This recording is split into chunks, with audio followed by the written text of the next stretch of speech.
Mental health encapsulates all that is life. The way we feel, the way we think, the way we handle challenges.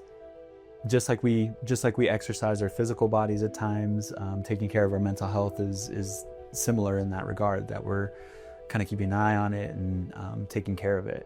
When we have good mental health, it's easier to learn, it's easier to build healthy relationships with those around us, and overall allows us to have a better life outcome.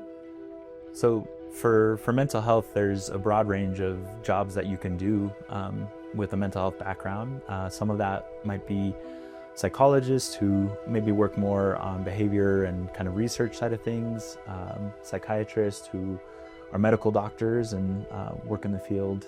Usually the first step when people are seeking mental health help is, they'll usually be connected to a counselor. Increasing diversity in mental health counseling, whether it be LGBTQ+ community, BIPOC, all of that is so important for both clients and clinicians, because this is a profession where we bring our whole selves and all of who we are. The clients are here, they're telling their stories, and we want to feel understood, we want to feel believed, and we want to feel connection with one another.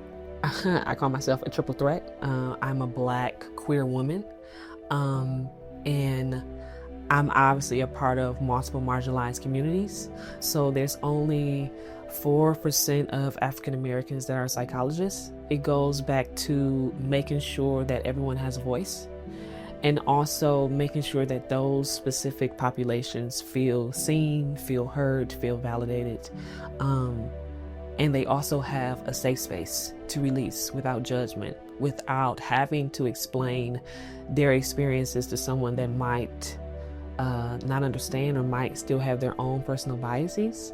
Having people that bring different perspectives, different lived experiences, different understandings of the world is crucial, not just by being a therapist one-on-one in the room, but it's how well you connect with the person across from you. It helps to know that you won't have to educate your therapist on these very important parts of your life, such as identity, for example, racial identity, ethnic identity, or your sexuality. It's hard enough. You're there to heal, not to educate your therapist. There are a few skills and personality traits that will definitely help you thrive in this career.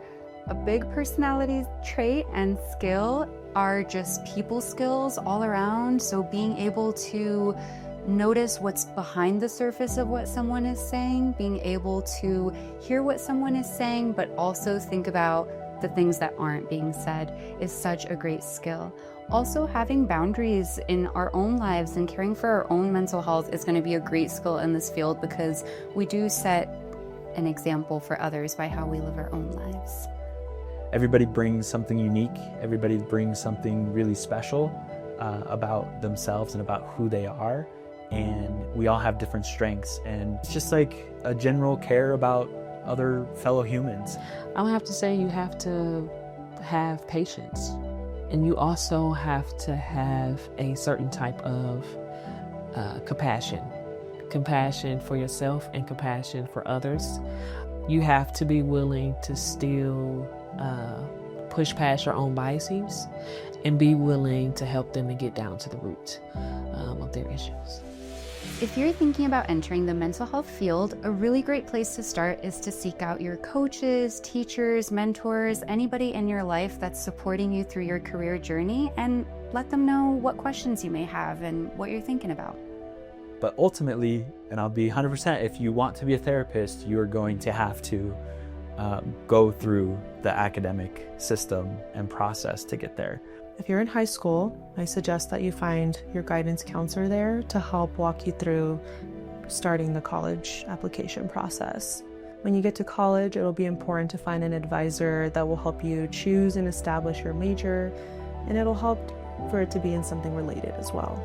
For this field, it usually will require a master's degree. If you are considering a career in mental health and you're unsure of whether you belong, that speaks volumes to how much your perspective is so valued and so necessary and missing from this field. Because if you do not see yourself reflected here, that is because we need more people like you.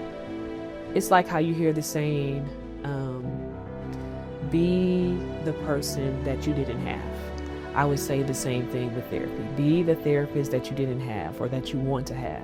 If someone feels fear about not being good enough to enter this career, I would ask them, whose voice are you really listening to? Is it yours or is it someone else's? You are needed. You are wanted. The impact that you will have on the communities that look like you or that are similar to you, I think will outweigh the fact that it's not a lot of us. There's a quote by Martin Luther King Jr. where he says, you don't have to see the full staircase, you just have to take the first step. And I think that that is valuable for many things in our life, and it could be valuable here. For each and every one of you, there is another person that identifies with your experience that would see themselves in you. So that's why we need all of your perspectives, all of your identities are so valuable and so needed in this field. Someone out there needs the support only you can provide.